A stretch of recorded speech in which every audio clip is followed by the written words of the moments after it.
উচ্চতর গণিতের তৃতীয় অধ্যায় জ্যামিতির অনুশীলনীর এই প্লেলিস্টে আমরা এই ভিডিওতে অনুশীলনী 3.1-এর 2 নম্বর সমস্যা নিয়ে আলোচনা করব।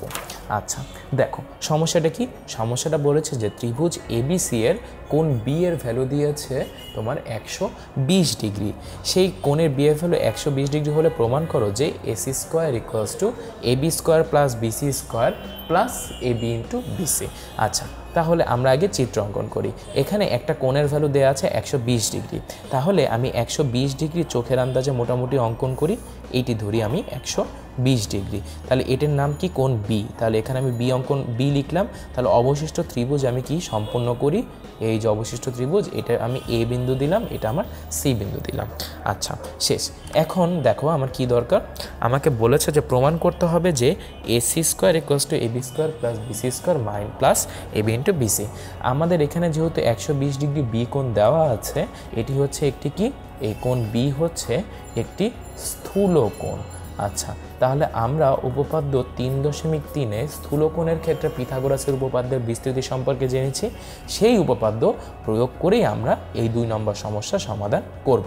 তাহলে কি করব, আমি দেখো আমি এখানে বি হচ্ছে কি স্থূলকোণ, তাহলে স্থূলকোণের বিপরীত বাহুর উপর অঙ্কিত বর্গক্ষেত্রের ক্ষেত্রফল এসি স্কোয়ার ইকুয়ালস টু অপর দুই বাহুর উপর অঙ্কিত বর্গক্ষেত্রের ক্ষেত্রফলের সমষ্টি AB square plus BC square plus 2 into ওই দুই বাহুর যে কোনো একটি, আমি যে কোনো একটিকে বিসি নিয়ে নিলাম, যে কোনো একটি, এবং ওই বাহুর উপর অপরটি মানে এ বি এর লম্ব বিক্ষেপ। তাহলে আমি এখান থেকে লাইট ফেলি, তাহলে দেখো তো এই বিন্দু বিসি এর সাথে আছে, আমি এটাকে বর্ধিত করে দেখো এই এ বিন্দু থেকে লম্ব অঙ্কন করলাম এডি।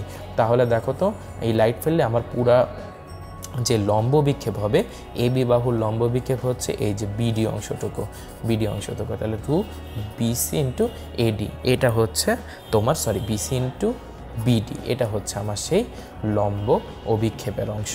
তাহলে বিডি হচ্ছে তোমার বিসি এর বর্ধিতাংশ, যদিও বিসি এর উপরে লিখলাম, বিসি এর উপর তোমার এবি এর লম্ব অভিক্ষেপ। শেষ, এটি লেখা শেষ, এটাই আমরা বসিয়ে দিলাম।